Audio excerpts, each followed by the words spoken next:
முழுசாக அரசியல்வாதிகள் தான் காரணமா? அந்த விஜய் அண்ணாவும் இந்த ஸ்டாலின் அப்பாவும் அந்த பழனிசாமி சித்தப்பாவும் இவர்கள்தான் காரணமா? உலகத்திலேயே மிகச்சிறந்த யூடியூப் சேனல் எது என்று கேட்டால் சின்ன குழந்தையும் சொல்லுமே. வணக்கம், இது உங்கள் மக்கள் சக்தி. உங்கள் மக்கள் சக்தி சேனலை நீங்கள் தான் சப்ஸ்கிரைப் பண்ணி, லைக் பண்ணி, ஷேர் பண்ணி, கமெண்ட் பண்ணணும். இந்த வீடியோ உங்களுக்கு பிடிச்சிருந்ததுன்னா லைக் பண்ணுங்கள், இல்லையா டிஸ்லைக் பண்ணுங்கள். கீழே உங்களுடைய கருத்தை கண்ணியமாக கொடுங்கள். இன்றைக்கி நம்ம பேச போகிறது, நம்ம அன்றாட வாழ்க்கையில் சந்திக்க போகிற பிரச்சனை, சந்திச்சிட்ருக்கிற பிரச்சனை, சந்திக்க போகிற பிரச்சனைகளுக்கு முழுசாக அரசியல்வாதிகள் தான் காரணமா? அந்த விஜய் அண்ணாவும் இந்த ஸ்டாலின் அப்பாவும் அந்த பழனிசாமி சித்தப்பாவும் இவர்கள்தான் காரணமா என்று நாம் யோசிக்க வேண்டும்.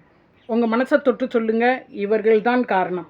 இல்லை, நாமும் அங்கு அரசியல் விழிப்புணர்வோடு இருந்து கொண்டு நம்மை சுற்றி நடக்கும் பிரச்சனைகளை எப்படி அணுக வேண்டும், எப்படி அவர்களிடம் கொண்டு போய் சேர்க்க வேண்டும் என்று பார்க்காமல் இருப்பது தான் மிகப்பெரிய தவறு. எல்லாத்துக்குமே ஸ்டாலின் அப்பா தான் காரணம், விஜய் அண்ணா தான் காரணம்னு நம்ம பழியை அங்கே கொண்டு போய் சேர்க்கறது சரியா? சரி, எப்படி தான் இதை பார்ப்பது? அவர்கள்லாம் எப்படி நல்ல அரசியல்வாதிகளாக, நல்ல தலைவர்களாக இருக்க வேண்டும் என்று எதிர்பார்க்கிறோமோ, அதுபோல் நாமும் ஒரு நல்ல குடிமகளாக, அதாவது இந்த குடிமகளாக நான் சொல்லவில்லை, நல்ல நாட்டு பிரஜைகளாக இருக்க வேண்டும். அப்படி இருக்கிறோமா? வாங்கள் சிந்திப்போம். முதலில் ஒரு விஷயம் பார்ப்போம். நமக்கு நல்ல சாலை வசதி வேண்டும், நல்ல குடிநீர் வேண்டும், மின்சார வசதிகள், மின்சாரம் கட்டணம், மின்சாரம் துண்டிக்கப்படாமல் இருக்க வேண்டும், மருத்துவ வசதி வேண்டும், பெண்களின் பாதுகாப்பு வேண்டும், சிறிய குழந்தைகளின் பாதுகாப்பு வேண்டும், பள்ளியில் நல்ல முறையாக பாடம் நடத்த வேண்டும், முதியோர்களுக்கு மரியாதை வேண்டும், பெண்களுக்கு, விதவை பெண்களுக்கெல்லாம் மறுவாழ்வாதாரம் வேண்டும். இதற்கெல்லாம் என்ன செய்ய? இதற்கெல்லாம் அரசையே நாம் நாடியிருந்தால் போதுமா? அரசு செய்தால் போதுமா? அரசை கேள்வி கேட்டுக்கொண்டே இருந்தால் போதுமா? என்ன செய்ய வேண்டும்? நான் கூறிய அத்தனை அடிப்படை உரிமைகளும் நமக்கு கிடைக்காவிட்டால் யாராவது வந்து பார்த்து கொள்வார்கள் என்று நாம் சும்மா இருக்கலாமா? நாம் அதற்கு முயற்சி எடுக்க வேண்டாமா? ஒன்றுமல்ல, நம்முடைய தெருவிளக்கு எரியவே இல்லை, அதற்கு யாரோ வந்து பார்த்து கொள்வார்கள், எப்படியும் பார்த்து கொள்வார்கள் என்று நாம் சும்மா இருக்கலாமா? நம்முடைய தெரு வந்து குண்டும் குழியுமாக இருக்கிறது, சரியான சாலை போடவில்லை, இதற்கு நாம் வாய் மூடிக்கொண்டு இருக்கலாமா? சரி, நம் தெரு குண்டும் குழியாக இருக்கிறது, இதுக்கு என்ன வழி? நாம் அதை பார்க்க வேண்டும். ஒரு நன்றாக புகைப்படம் எடுக்க வேண்டும், வீடியோ கண்காட்சி எடுக்க வேண்டும். நம் கையில் தானே இப்பொழுது அனைத்து வசதிகளும் இருக்கிறது. எடுத்து சம்பந்தப்பட்ட அதிகாரிகளுக்கு புகார் கொடுத்து அந்த புகார் எண்ணை திருப்பி வாங்கி கொள்ள வேண்டும். தொடர்ந்து அவர்களை செய்யுமாறு அறிவுறுத்த வேண்டும், ஆணையிட வேண்டும். நாம் ஆணையிடலாம். என் தெருவிற்கு குண்டும் குழியுமாக இருக்குது, சீக்கிரம் ரோடு போடுங்கள் என்று கூறலாம். அதே மாதிரி ஸ்ட்ரீட் லைட்லாம் எரியாமல் நைட் டைம் வந்து இருட்டாக உள்ளது, பெண்களுக்கு பாதுகாப்பு இல்லாமல் இருக்கிறது, நகையை இழுத்து கொண்டு போகிறார்கள், முதியவர்களிடம் கொள்ளையடிக்கிறார்கள் அந்த இருட்டான நேரத்தில், அந்த ஸ்ட்ரீட் லைட்டு எரியாத சமயத்தில். அப்பொழுது என்ன செய்ய? ஸ்ட்ரீட் லைட் எரியவில்லை என்று ஸ்ட்ரீட் லைட் முனிசிபாலிட்டியிடம் நாம் கம்ப்ளைண்ட் கொடுக்க வேண்டும். தொடர்ந்து கம்ப்ளைண்ட் புகார் எண்ணை வாங்கி கொண்டு தொடர்ந்து கம்ப்ளைண்ட் கொடுத்தால் கண்டிப்பாக வேலை நடைபெறும். சமூக ஊடகத்தில், அதாவது சோஷியல் மீடியாலெல்லாம் கோபமாக பதிவிட்டு, இங்கு இது நடக்கவில்லை, அங்கு அது நடக்கவில்லை என்று கோபமாக பதிவிட்டால் மட்டும் போதுமா? நாம் ஆதாரத்துடன் கையில் வைத்து கொண்டு கேள்வி கேட்க வேண்டும். சரி, பெண்கள் கேள்வி கேட்கலாமா? பெண்கள் அரசியலில் கேள்வி கேட்கலாமா? பெண்கள் ஸ்டாலின் அப்பாவை எதிர்த்து கேள்வி கேட்கலாமா? விஜய் அண்ணாவை எதிர்த்து கேள்வி கேட்கலாமா? கேட்கலாம். ஏன்னா பெண்கள் தான் முதலில் வீட்டில் குடிநீர் வரவில்லை என்றால் கஷ்டப்படுகிறவர்கள், மின் இணைப்பு துண்டிக்கப்பட்டால் கஷ்டப்படுகிறவர்கள், பள்ளியில் ஏதாவது கொடுமைகள் நடந்தால் முதலில் பாதிக்கப்படுவது தெரிந்து கொள்வது பெண்கள்தான். அவர்கள்தான் துயரப்படுகிறார்கள். அவர்கள் ஏன் கேள்வி கேட்கக்கூடாது? தாராளமாக பெண்களும் அரசியலில் கேள்வி கேட்கலாம். இப்போ உனக்கு என்ன வெறும் சமையல் கூடம்தான், நீ ஒழுங்காக சமைக்கிறத பாரு, வீட்டை சுத்தமாக வச்சுக்கிறத பாரு, நீ என்னத்துக்கு இதெல்லாம் பேசுகிற? அந்த கேள்வியெல்லாம் எவரும் கேட்கக்கூடாது. பெண்கள் அனைவரும் அரசியலில் கேள்விகள் கேட்கலாம். இங்கு இது சரியாகவில்லை, அங்கு அது சரிப்படுத்தவில்லை என்று ஆதாரத்துடன் கொடுத்து அரசியலில் கேள்வி கேட்கலாம். அதாவது எங்கள் ஏரியாவில் ஸ்ட்ரீட் லைட்டு வரவே இல்லை.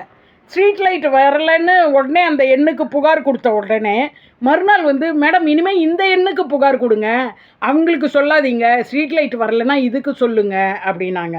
சரிண்ணா ஓகே அப்படின்னு வச்சுன்னா அதுலேருந்து ஸ்ட்ரீட் லைட்டு ஒழுங்காக வந்துட்டு இருந்தது. ஒரு நாள் மறுபடியும் இதே பிரச்சனை, இந்த எண்ணுக்கு போட்டால் இவர்கள் எடுக்கவே மாட்டேன்னு என்கிறார்கள். அந்த எண்ணுக்கு போட்டு புகார் அளித்தவுடன் மறுபடியும் நமக்கு நம்மளுடைய குறைகளை நாம் தெரியப்படுத்துவது தான் ஒரு குடிமகனின் முதல் குடியுரிமை, அதாவது குடிமகன் என்பதற்கு சான்று அதுதான். நம்முடைய இடத்தில் ஏதாவது கஷ்டங்கள் ஏற்பட்டால் நாம் அதை கொண்டு போய் அரசுக்கு தெரியப்படுத்த வேண்டும்.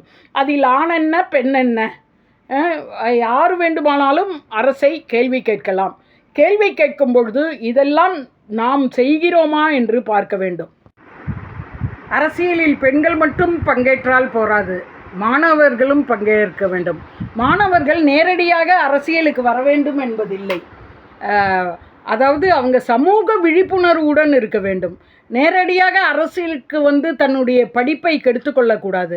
படிப்பு தான் முதலில் பிரதானம். படிக்க வேண்டும், சமூக விழிப்புணர்வு இருக்க வேண்டும். நேரடியாக அரசியலுக்கு ஈடுபட வேண்டும் என்பது இல்லை. சமூகத்தை பற்றி பொறுப்பு மாணவர்களுக்கு இருக்க வேண்டும். சமூக விழிப்புணர்வு இருக்க வேண்டும். நாட்டின் சட்டம் என்ன, இந்த நாட்டின் சட்டம் என்ன என்று அவர்களுக்கு தெரிந்திருக்க வேண்டும்.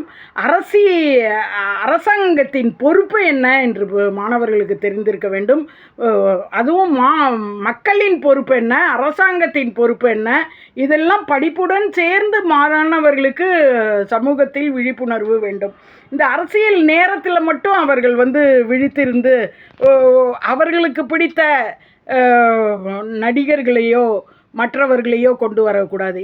கட்சி என்று பார்க்கக்கூடாது. யார் நல்லது செய்வார்கள் என்று பார்த்து, நாட்டிற்கு நல்லது யார் செய்கிறார்கள், நாட்டுக்கு துரோகம் செய்யாதவர்கள் யார் என்று பார்த்து மாணவர்களும் விழிப்புணர்வாக இருக்க வேண்டும். மாணவர்களும் அரசியலில் அப்பொழுது தெளிவாக இருக்க வேண்டும். அப்பொழுதுதான் இன்றைய மாணவர் நாளைய தூண்கள் என்பார்கள், நாட்டின் தூண்கள் என்பார்கள். அதனால் மாணவர்களுக்கும் அரசியலில் ஒரு விழிப்புணர்வு இருக்க வேண்டிய அவசியம் உள்ளது. தேர்தல் நேரத்தில் மட்டும் மக்கள் விழிப்புணர்வோடு இருக்கக்கூடாது. யார் நல்லவர், அப்போ மட்டும் யார் நல்லவர், யாரை எதிர்க்கலாம் அப்படிங்கிற இதை வச்சுக்காம நம்ம தேர்ந்தெடுத்த கட்சி தலைவரும் தவறு செய்தால் அதை நாம் சுட்டி காட்ட வேண்டும்.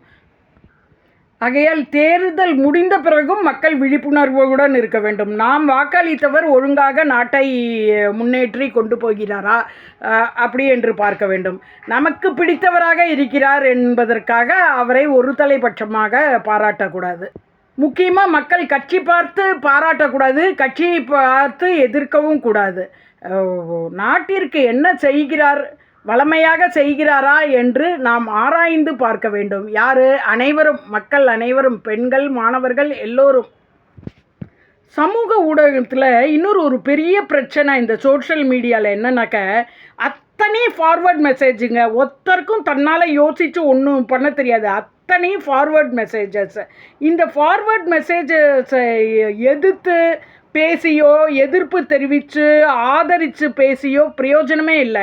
ஏன்னா அதெல்லாம் ஒரு வதந்திகளாக பரப்பப்படுகிறது. ஒரு கட்சி தலைவர் சரியில்லை என்றால் அவர் குடும்ப விஷயத்தை பற்றி வதந்திகளாக வருகிறது. அந்த வதந்தியை வச்சுட்டு நம்ம ஆராயக்கூடாது, பேசக்கூடாது. அதை முதல்ல நம்ம மக்கள் அனைவரும் தெரிஞ்சுக்கணும். ஃபார்வர்ட் மெசேஜஸுக்கு எதுக்கும் நாம் மதிப்பளிக்கக்கூடாது. நேரடியாக நாம் அனுபவிக்கும் பிரச்சனைகளை பார்த்து நல்ல தலைவரை தேர்ந்தெடுக்க வேண்டும்.